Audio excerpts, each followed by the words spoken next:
معاویہ نے پہلے سے امام علیہ السلام کے ان جنگی کمانڈروں پر نظر رکھی ہوئی تھی اور یہ سارے امام نے چن کے لگائے تھے کسی خاص ترتیب کی وجہ سے. مرکزی کمان اپنی فوج کی عبیداللہ ابن عباس ہاشمی عبداللہ ابن عباس کے چھوٹے بھائی عبیداللہ ابن عباس کو دی.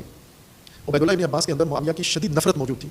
ایک بہت بڑا کامیاب قدم جو معاویہ نے اٹھایا اور فیصلہ کن اقدام کیا، وہ ضروری آج کے نسل کو، آج کے شیعہ کو، آج کے پاکستانی شیعہ کو موجودہ حالات میں یہ نقطہ بہت غور کرنا چاہیے. معاویہ نے کون سا قدم اٹھایا؟ آخری قدم. ویسے تو بہت کچھ اس نے اقدامات کیے، بہت کچھ اس نے کیا جو آہستہ آہستہ دھیرے دھیرے کئی سالوں میں اقتدار تک پہنچنے کا باعث بنا ان کا. یہ تمام دنیا کے سیاستدان اس کو پڑھتے ہیں باقاعدہ. یہ آپ کے سابقہ حکمران وزیر اعظم صاحب، انہوں نے باقاعدہ پڑھا اور کہا بھی، انہوں نے کراچی کے کسی ایک نشست میں، ریکارڈ میں ہے وہ بات، کہ مجھے اگر حکومت ملی تو میں معاویہ ابن ابی سفیان والی حکومت قائم کروں گا. وہ رول ماڈل ہے سیاستدانوں کا. سیاست میں سیاستدان امیر المومنین کو نعوذ باللہ ناکام سیاستدان سمجھتے ہیں اور معاویہ کو کامیاب سیاستدان. ظاہر ہے جو اقتدار میں رہ نہ سکے تو ناکامی ہے اس کی. جو اقتدار لے لے اس کا دور دور تک کوئی امکان نہ ہو، لیکن ایسی سیاست کرے کہ اقتدار تک پہنچ جائے اور وہ مقتدر شخصیات اقتدار میں ان کو باہر کر دے اقتدار سے. سیاست کی دنیا میں تو اس کو کامیابی کہا جاتا ہے. اس لیے یہ اس کو اپنا امام مانتے ہیں سیاست میں سیاستدان. پاکستان کے سارے سیاستدان، نہ ایک دو، سب پاکستان کے سیاستدانوں میں ہر مذہب سے تعلق رکھنے والے ہیں. اہل سنت ہیں، دیوبندی رجحانات والے ہیں، بریلوی رجحانات والے ہیں، مخدوم مشائخ ہیں، شیعہ ہیں، اہل حدیث ہیں. چونکہ آپس میں بے شک فرقے بنا لے لیکن اقتدار سب کی کمزوری ہے. آپ یہ نہ کبھی کہیں کہ شیعہ عورتوں کا نہیں ہوتا، خواہش مند نہیں ہوتا، غیر شیعہ ہوتا ہے. نہ، اس میں شیعہ سنی کی فرقے کی بات ہی نہیں ہے. یہ انسانی فطرت ہے، طبیعت ہے. ہر مرد کسی بھی مذہب سے تعلق رکھنے والا ہو، اس کے اندر یہ رجحان موجود ہے، خواہش موجود ہے. یہ نہ کہو کہ یہ شیعہ ہے تو پھر تو اپنا بھائی ہے. نہ، نامحرم کے قواعد سب کے لیے ہیں. وہ مجھے یاد ہے، یہ سنا سنایا واقعہ نہیں، حقیقی واقعہ ہے، کہ ایک مولانا کسی علاقے میں گیا اور وہاں سے ایک دفعہ نہیں ہوا، یہ تو روزانہ ہو رہا ہے، لیکن وہ ایک ماجرا میں بتاتا ہوں نمونے کے طور پر، کہ کسی جگہ گیا مولانا اور وہاں جس گھر میں رہ رہا تھا انہی کی لڑکی بگا کے لے گیا وہ ساتھ اپنے. لوگوں کو بڑا تعجب ہوا کہ ہم نے اس پر بھروسہ کیا تھا اس کو مولانا، انہوں نے سمجھا فرشتہ آ گیا ہے. ظاہر فرشتے تو رغبت ہی نہیں رکھتے ان چیزوں کے اندر. انہوں نے فرشتہ سمجھ کے مہمان رکھا، وہ فرشتہ اندر سے انسان نکلا. وہ انہی کی لڑکی لورت لے کے چلا گیا. بعد میں بڑا مسئلہ بنا، انہوں نے رجوع کیا مختلف لوگوں کی طرف، بعض بزرگ لوگوں کی طرف. تو انہوں نے بتایا کہ بھئی آپ نے کیا کیا تھا؟ کہا ہم نے اس کو اپنی فیملی کا فرد بنایا، اس کو پیار کیا، محبت کی.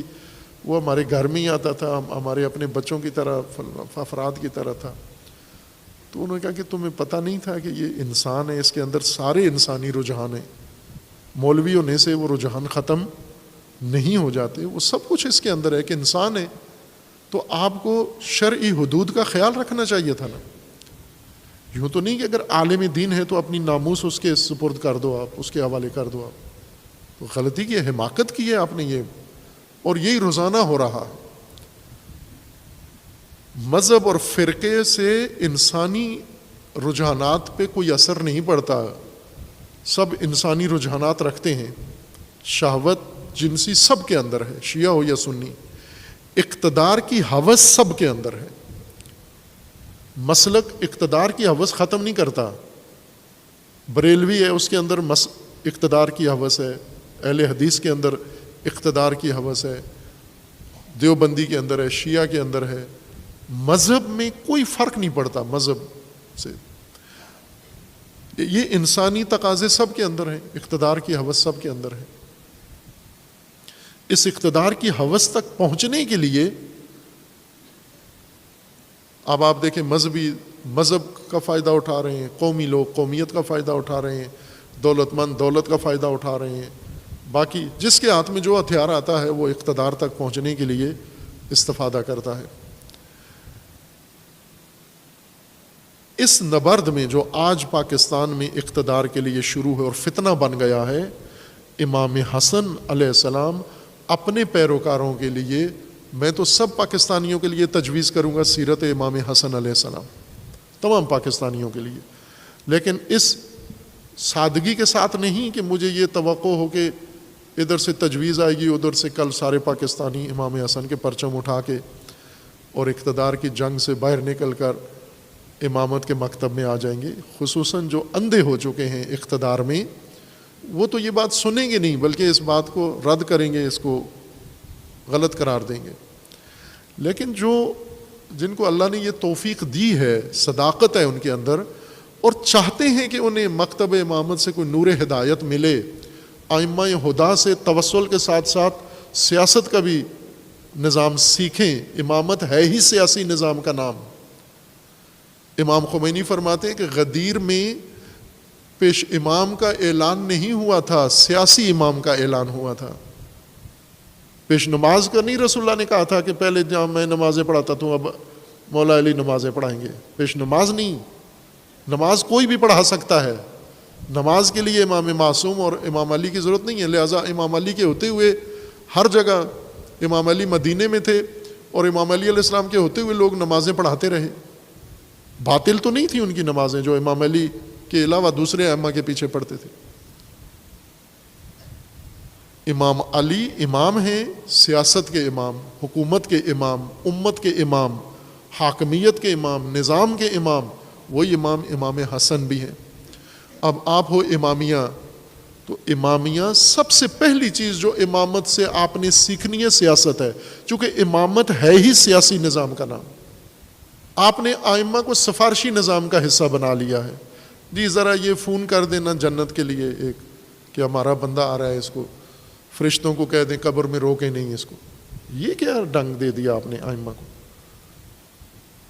امامت ہے ہی سیاسی نظام، لیکن کون سا سیاسی نظام جو اقتدار کے لیے ہر جائز و ناجائز چیز کا ارتکاب کرتا ہے اور ہر ایک کے ساتھ جا بیٹھتا ہے.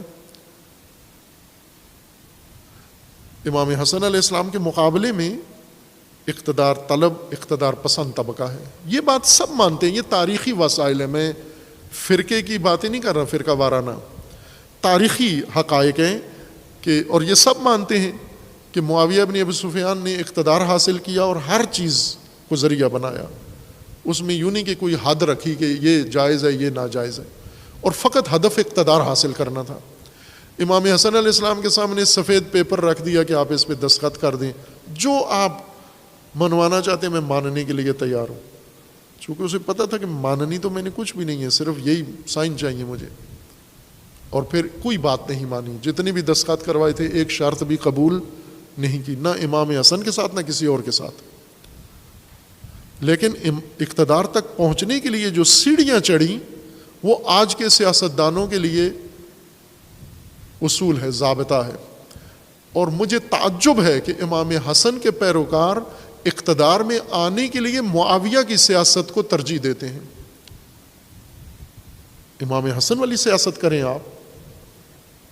امام حسن کی سیاست کے نتیجے میں آپ بے شک اقتدار سے باہر رہیں گے، لیکن درست کام کریں گے. یہ اقتدار سے باہر رہنا یہ کہیں بہتر ہے آپ کے لیے اس نظام سیاست میں آ کر اقتدار میں آنا. معاویہ نے سب سے فیصلہ کن کام کیا جس سے امام حسن علیہ السلام کو بالکل یقین ہو گیا کہ اب یہ اقتدار باقی نہیں رکھا جا سکتا.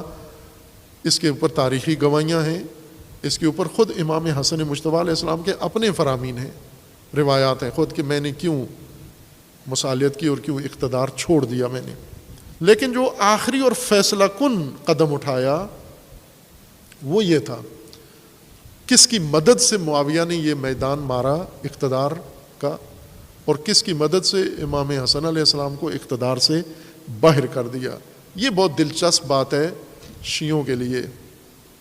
آج کے اس اقتدار کی جنگ میں جو اس وقت پاکستان میں اپنی عروج کو پہنچ گئی ہے، میں 2 دن پہلے عرض کیا تھا، رات کو یہ گفتگو کی تھی کہ یہ سیاسی نفرت کی سیاست دہشت گردی میں تبدیل ہو جائے گی۔ صبح وہ کام پنجاب اسمبلی میں ہو گیا، باقاعدہ طور پر سیاسی دہشت گردی شروع ہو گئی ہے، اور اب خود وہ سیاستدان بھی کہہ رہے ہیں کہ یہ تو دہشت گردی ہونے جا رہی ہے، اور اب آپ دیکھیں آگے بڑھے گی، یہ یہاں رکے گی نہیں۔ گلی گلی میں اور گھر گھر میں اب لوگ شیعہ سنی جھگڑا چھوڑ دیں گے۔ اب سارے پہلے وہ سپاہ صحابہ اور سپاہ محمد اور یہ نام سنتے تھے لوگ، اب سپاہ عمران خان اور سپاہ نون لیگ اور سپاہ فلاں لڑیں گے آپس میں، اور شروع ہو گیا ہے یہ جنگ، ہر گھر کے اندر شروع ہو گئی ہے یہ جنگ، یہ دہشت گردی۔ اس میں جو اہم طبقہ ہے پیروان امامت کا کیا رول ہے اس اقتدار کے آج کے جھگڑے میں؟ یہ حالیہ اس وقت ان دنوں کا جھگڑا ہے، یہ پاکستان کے اندر کیا کرنا ہے آپ نے؟ جو امام حسن کے زمانے میں کیا تھا وہ کرنا ہے آج۔ اگر وہ رول آپ نے ادا کیا پھر تو یقیناً اقتدار امام حسن کے اور امامت کے رقبا کو ملے گا۔ فیصلہ کن قدم معاویہ نے کیا اٹھایا؟ فیصلہ کن قدم یہ تھا کہ ایک تو اپنے جاسوس بھیجے، 3 گروہ معاویہ نے امام حسن علیہ السلام کے پیروکاروں میں، امامت کے نظام سے تعلق رکھنے والوں کے اندر 3 گروہ باقاعدہ رسمی طور پر روانہ کیے۔ ایک میڈیا سیل اس زمانے میں جاسوس، جن کا کام امام حسن علیہ السلام کے لشکر میں افواہیں، اراجیف پھیلانا تھا۔ یہ باقاعدہ نام ہے، تاریخ میں ان کے نام ہیں۔ یہ بھیجے، شام سے آئے اور کچھ کوفیوں کو اپنے ساتھ ملایا، جان پہچان تھی، ان کی دوستیاں تھیں، یا کچھ کو باقاعدہ پیسے کے ذریعے سے خریدا، ملازم رکھا کہ ہم نے یہاں پر ایک میڈیا سیل چلانا ہے اور وہ پروپیگنڈا کرنا ہے آپ کے خلاف، امام حسن کے خلاف، افواہیں پھیلانی ہیں، ایسی افواہیں جس سے اس لشکر کے اندر انتشار پیدا ہو، مایوسی پیدا ہو، نا امیدی پیدا ہو، اور بہت کامیابی کے ساتھ یہ کام کیا۔ امام حسن علیہ السلام نے باقاعدہ ایک نوٹیفیکیشن جاری کیا بصرہ اور کوفہ کے حاکم کے نام، کوفہ میں تو خود امام تھے، کوفہ میں اپنے کمانڈر کے نام اور بصرہ کے حاکم کے نام، کہ شامی جاسوس جو آ کر ہمارے لشکر میں افواہیں پھیلا رہے ہیں، ہماری چھونیوں میں گھس گئے ہیں، ان کو پکڑ کے قتل کر دیا جائے۔ کوفی جاسوس ایک پکڑا گیا اور قتل ہو گیا، بصرہ والا بعض تاریخوں میں ہے کہ وہ بھی پکڑ کے قتل کر دیا، لیکن ایسا کوئی قول قاطع نہیں ہے، بعض میں ہے کہ وہ ہاتھ آیا ہی نہیں، ان کے چھپ گیا وہ۔ اور یہ 2 مین چھونیاں تھیں امام حسن مجتبیٰ علیہ السلام کی، یہاں پر انہوں نے یہ کام کیا۔ دوسرا گروہ انہوں نے ایک اور کوفیوں کا تشکیل دیا، ستون پنجم۔ ایک یہ تھا جو افواہیں پھیلائے، جھوٹ پھیلائے، پروپیگنڈا کرے مختلف قسم کا، کہ امام حسن علیہ السلام نے معاویہ سے پیسے وصول کر لیے ہیں، یہ ایک افواہ یہ پھیلائی۔ امام حسن علیہ السلام صلح کرنے جا رہے ہیں، معاویہ کے ساتھ صلح کرنے جا رہے ہیں۔ ایک وفد شام کی طرف سے آیا کہ ہم مذاکرات کرنے آئے ہیں، امام علیہ السلام نے ان کو وقت دیا۔ اسی چھونی میں یہ 2 یا 3 بندے تھے، انہوں نے آ کے ملاقات کی، ملاقات کر کے اب ہونا یہ چاہیے تھا کہ اگر شامی وفد آیا ہے، جیسے پاکستان میں غیر ملکی وفد آتا ہے تو باقاعدہ ایک مشترکہ پریس کانفرنس ہوتی ہے، ایک بیانیہ مشترکہ جاری ہوتا ہے کہ ہم نے اس غیر ملکی وفد کے ساتھ یہ معاہدہ کیا ہے، یہ بات چیت ہوئی ہے، یہ ہم نے اعلان کرنا ہے. لیکن تحکیم کے واقعہ کی طرح اس وفد نے اندر کیا بات چیت کی یہ نہیں بتائی. باہر نکل کر دعائیں دینے لگے. توجہ کریں یہ کتنا انہوں نے زیرکانہ کام کیا. باہر نکل کر امام حسن علیہ السلام کے اس خیمے سے، مذاکراتی خلیفہ کے خیمے سے، حاکم وقت کے خیمے سے نکل کر باہر دفتر سے، تو بلند بلند امام حسن علیہ السلام کے ساتھیوں کو سنانے کے لیے بلند بلند آواز سے دعائیں دینا شروع کر دیں. امام حسن کا اللہ بھلا کرے، بہت شریف آدمی ہیں، بہت نائس آدمی ہیں، بہت اعلیٰ شخصیت ہیں، بڑے اعلیٰ ظرف ہیں. انہوں نے امت کو خون خرابے سے بچا لیا ہے، انہوں نے بڑی تباہی سے امت کو بچا لیا ہے، یہ بڑی قربانی ہے ان کی طرف سے. امام حسن علیہ السلام اب ظاہر مذاکرات ہوئے ہیں، مذاکرات کے بعد امام نے بتانا تھا کہ ان کی کیا بات کرنے آئے تھے اور کیا بات ہوئی ہے یا نہیں ہوئی، ہم نے ان کی شرائط مانی ہے یا نہیں مانی. ابھی امام علیہ السلام اپنے کمرے میں ہیں، یہ پہلے باہر نکل کر بلند بلند آواز سے امام حسن علیہ السلام کو دعائیں دینا شروع کر دی. یہ پروپیگنڈا ہے، یہ طریقہ ہے. آپس میں امام کے ساتھیوں کو خطاب نہیں کر رہے، آپس میں تینوں بلند بلند آواز سے امام حسن کو دعائیں دینا شروع کی. شامیوں نے کہ اللہ ان کا بھلا کرے، یہ بہت اعلیٰ درجے ہیں، اعلیٰ درجے پر ہیں، بڑی اعلیٰ ظرف ہیں، امت کو بچا لیا انہوں نے اور بڑا خوبصورت فیصلہ کیا انہوں نے، تمام مسائل اس سے حل ہو جائیں گے، ہر آدمی آسودہ ہو جائے گا. تو لوگوں نے، امام حسن کے سپاہیوں نے، فوجیوں نے سنا کہ یہ کیا دعائیں دے رہے ہیں. اس کا مطلب ہے کہ ہمیں اعتماد میں لیے بغیر، ہمیں بتائے بغیر اندر کوئی معاہدہ ہو گیا ہے.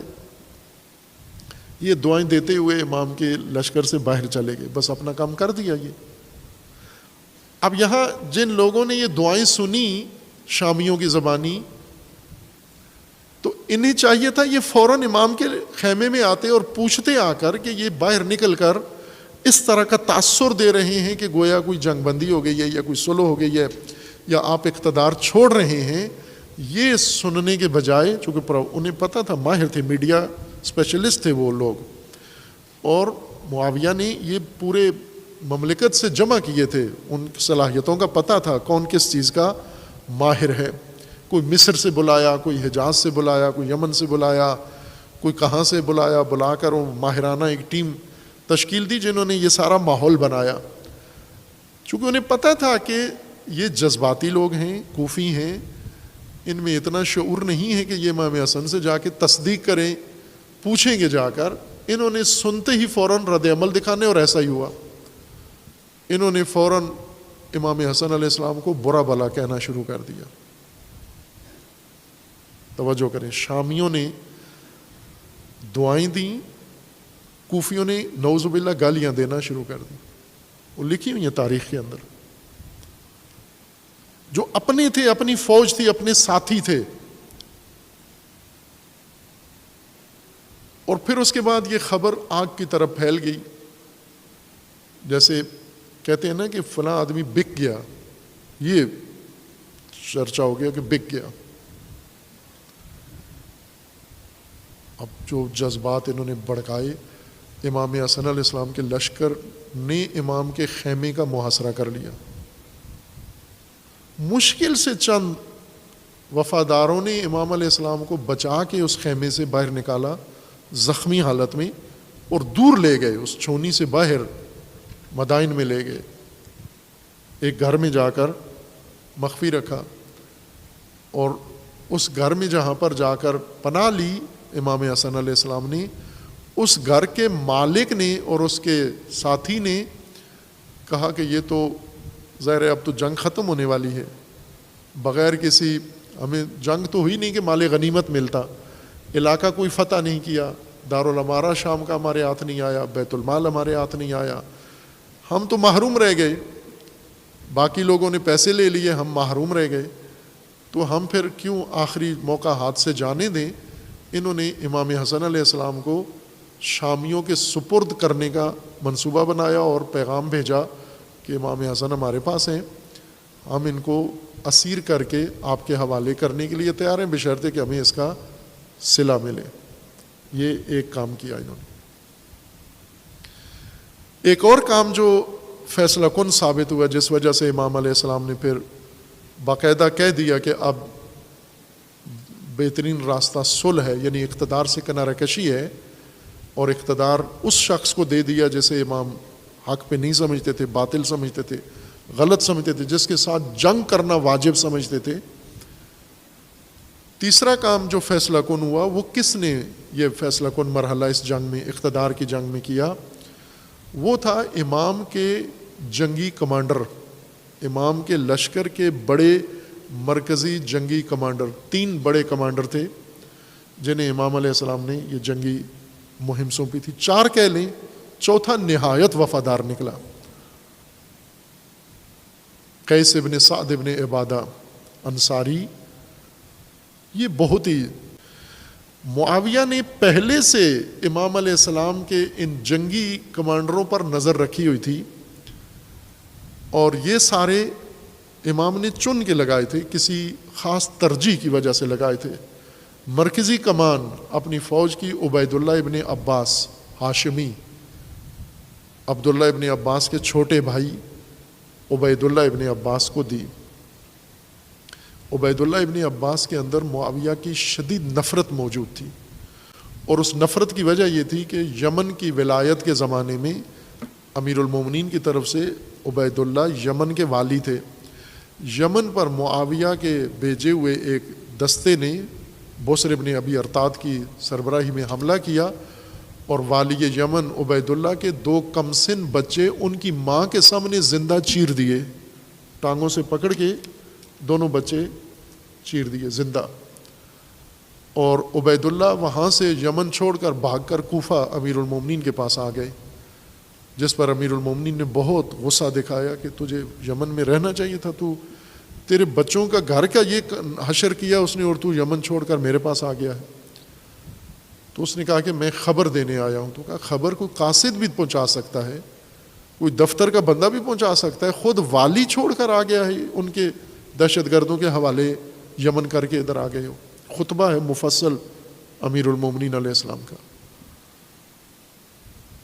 اور ظاہر ہے کہ جس شخص کے 2 کمسن بچے معاویہ کے لشکر کے ہاتھوں اس طرح سے ظلم کا نشانہ بنے ہوں، اس کے دل میں کتنی نفرت ہوگی۔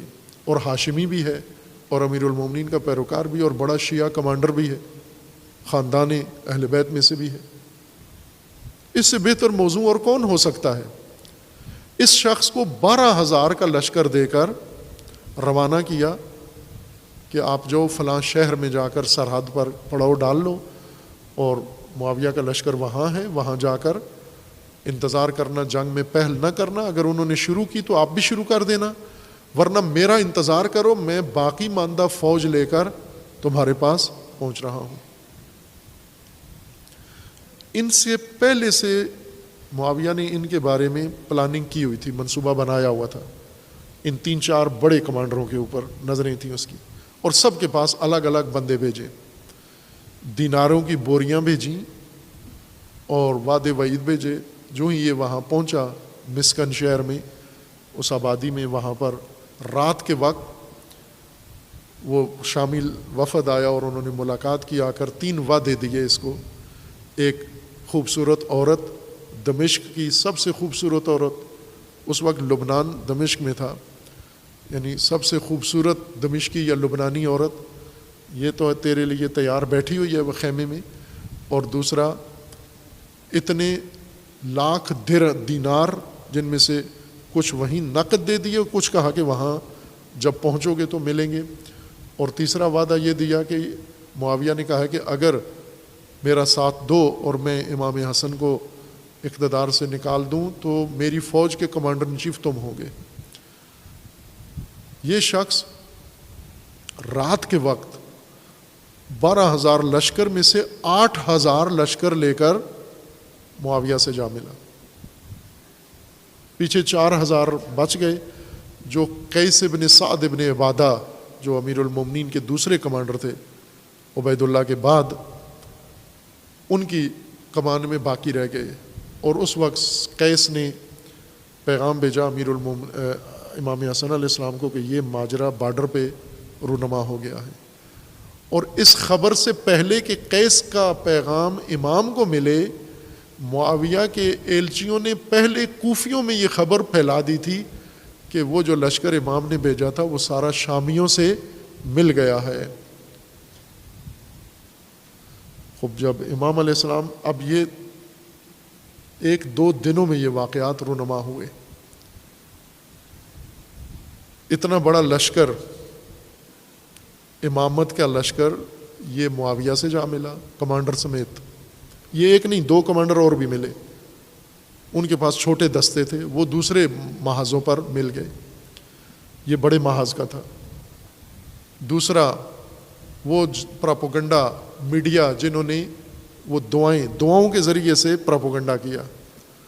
دعائیں ایک حربہ تھا، میں ایک نمونہ بتا رہا ہوں، ورنہ انہوں نے 20 کام کیے، کس سے مل کے کیا کیا تلقین کروائی، کس سے مل کر کیا نشر کروایا جھوٹ، وہ تاریخ میں موجود ہے۔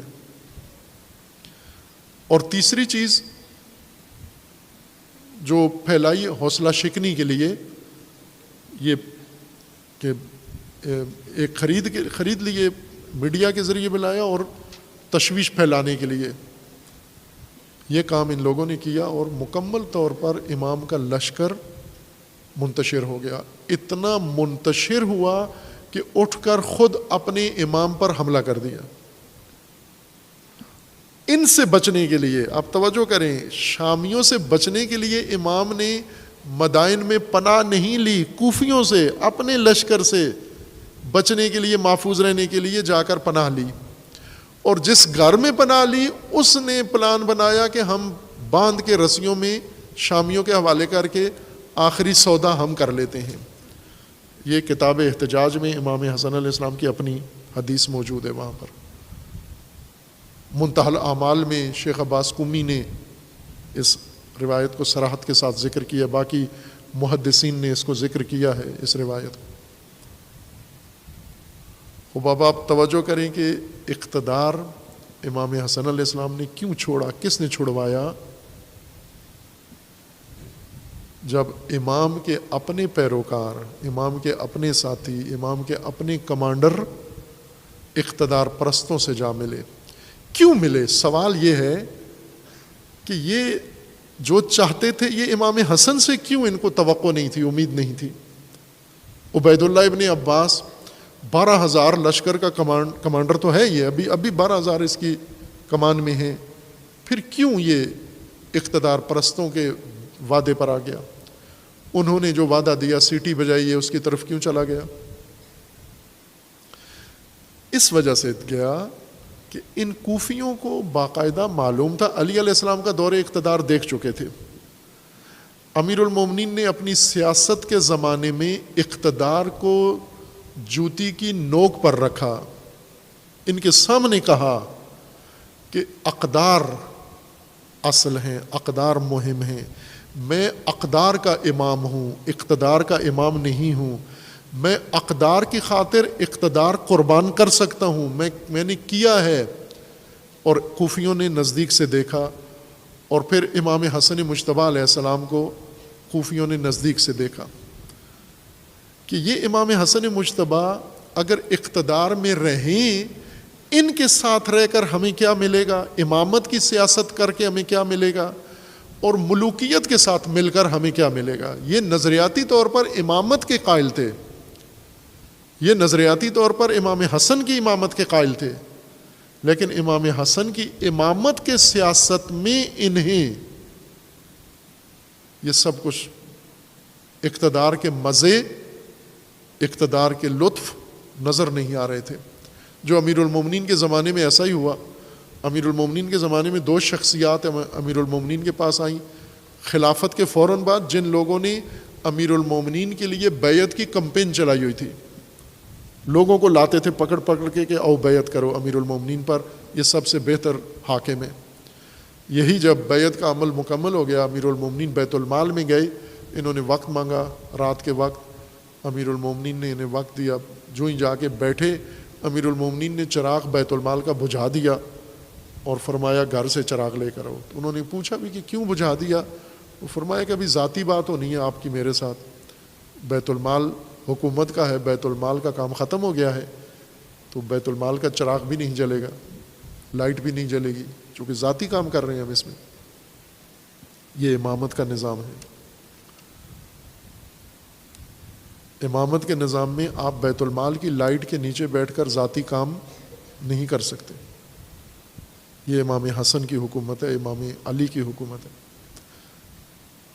یہ کیوں کوفی اتنے مایوس تھے امامت کے نظام سے؟ انہی وجوہات سے. تو انہوں نے کہا کہ ہم, امیر المومنین نے کہا کہ بتائیے کیوں آئے ہو؟ تو انہوں نے کہا کچھ کہنے آئے تھے, اب ضرورت نہیں ہے, جواب مل گیا ہے. آئے کیوں تھے؟ کوفہ اور بصرہ کی حکومت لینے کے لیے, کہ ایک کو کوفہ کا حاکم بنا دیں, دوسرے کو بصرہ کا حاکم بنا دیں.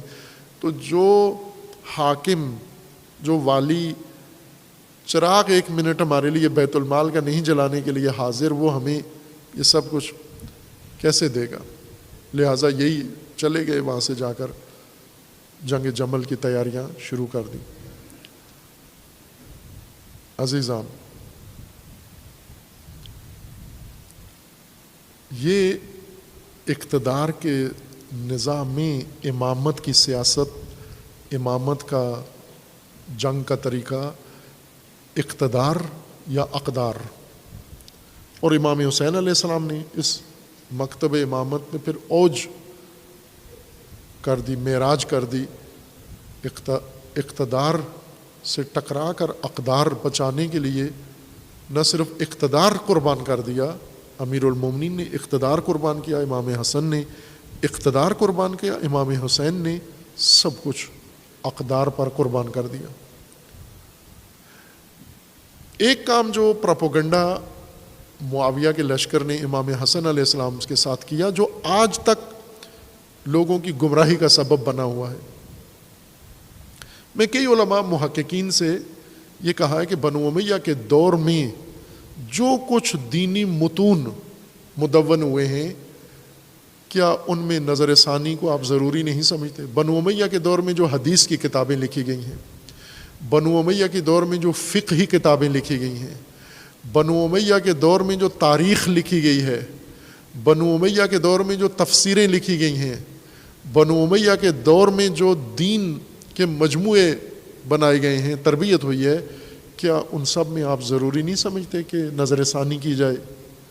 کہ جب بنو امیہ ہر چیز کو جائز ناجائز کو استعمال کرتے تھے اقتدار کے لیے, دین کو خصوصاً, اور وہی دین آپ تک آ پہنچا ہے, تو کیا آپ ضروری نہیں سمجھتے کہ اس میں تھوڑا سا نظر ثانی کر لیں کہ یہ ممکن ہے بنو امیہ نے اس کو اپنے اقتدار کے لیے بنوایا ہو؟ ضرورت سمجھتے ہیں لیکن جرأت نہیں کرتے. ایک کام جو بنو امیہ نے کروایا وہ یہ تھا, یعنی ان کا یہ میڈیا سیل بہت کامیاب میڈیا سیل تھا. انہوں نے جب ایک طرف سے یہ پروپیگنڈا کروایا کہ امام حسن علیہ السلام جنگ نہیں کرنے کے لیے تیار ہیں بلکہ صلح پر سوچ رہے ہیں, اور صلح کے لیے بھی کوئی بڑا معاوضہ لے کر یہ کرنے چاہ رہے ہیں شامیوں سے, یہ پروپیگنڈا انہوں نے کروایا. اس سے پہلے اور اس خصوصاً اس دوران ان 6 ماہ کے اندر امام حسن کے بارے میں جو بہت زیادہ زہر اگلا شامیوں نے, جو آج کی نسل کو بھی, آج کے پاکستانی مفتیوں کو بھی گمراہ کیے ہوئے ہے, اس میڈیا سیل نے جو کام کیا وہ آج کے میڈیا میں بھی آپ کو نظر آ رہا ہے. انہوں نے یہ اکسانا شروع کیا, پھیلانا شروع کیا کہ امام حسن علیہ السلام کو سیاست سے, اقتدار سے, جنگ سے, دشمن سے کوئی سروکار نہیں ہے, یہ تو کثرت سے شادیوں میں مصروف ہیں. ان کی خفیہ شادیاں ہیں سینکڑوں کے حساب سے, اور ان کے گھر ہیں, بنگلے ہیں جگہ جگہ پر, ان کی پراپرٹی ہیں, ان کے فلاں ہیں, ان کے پاس مال و منال و مال و دولت اتنا ہے. یہ شامی میڈیا سیل نے یہ کام کیا. یہ بنو امیہ کے زمانے میں یہ زہر شخصیت کشی امام حسن علیہ السلام کی گئی، جو ابھی تک یہ زہر ان مفتیوں کے ذہن میں ابھی تک بھرا ہوا ہے۔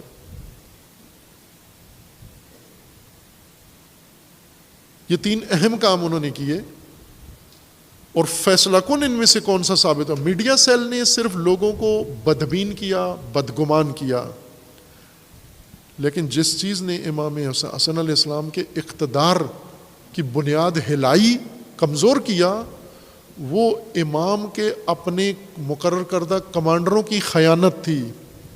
یہ اقتدار پرستوں سے جا ملے، ان کے کیمپ میں جا کر شامل ہو گئے، ادھر کال دے دی، سب 8000 مل کر معاویہ کے کیمپ میں چلے جاؤ سب۔ اب یہ خبر ملنی تھی، پھر امام حسن علیہ السلام نے باقی ساری پلاننگ روک دی، جنگ نہیں ہو سکتی ان لوگوں کے ذریعے۔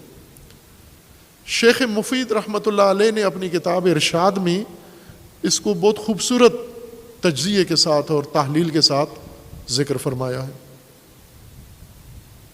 بہت اعلیٰ انداز سے، کہ امام حسن علیہ السلام کا لشکر کس کماش کا تھا، کس نوعیت کا تھا، کس طرز کا تھا، اور کیوں یہ سب کچھ ہوا۔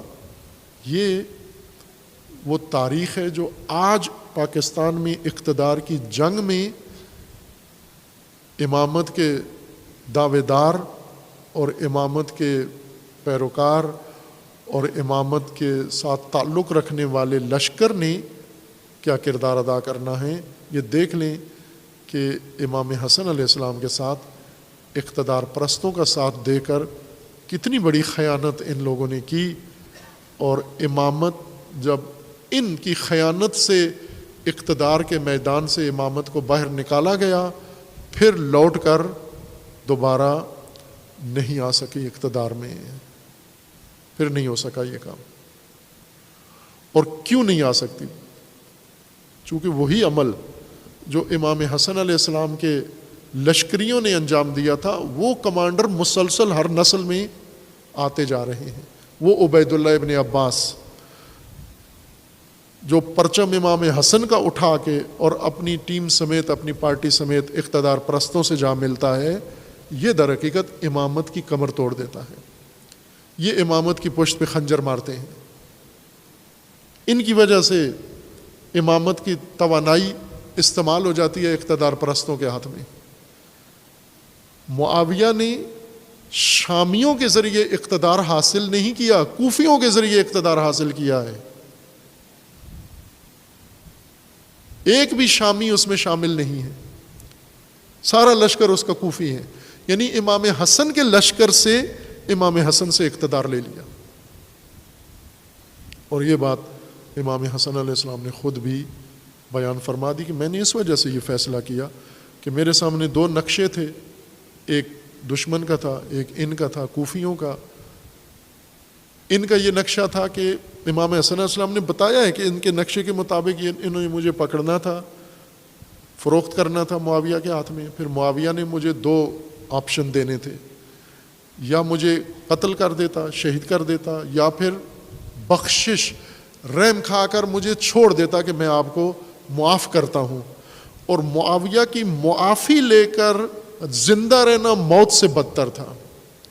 امام کو یہ پتہ تھا کہ وہ یہ سوچ رہا ہے، یعنی یہ امام کو یقین تھا کہ مارے گا نہیں، وہ اس طرح سے ان کے ذریعے انہیں پیسہ دے کے مجھے گرفتار کر لے گا، پھر اس کے بعد کہے گا کہ میں نے نواسۂ رسول ہیں، شریف آدمی ہیں، میں نے چھوڑ دیا ان کو، میرے رحم و کرم پر اب آپ رہیں، باقی رہیں، زندہ رہیں۔ یہ زندگی امام کو پسند نہیں تھی، اس لیے امام علیہ السلام نے فرمایا کہ اب اقتدار میں نہیں رہا جا سکتا، اقتدار باقی رکھنے کا کوئی امکان باقی نہیں ہے، لیکن اقدار بچائی جا سکتی ہیں۔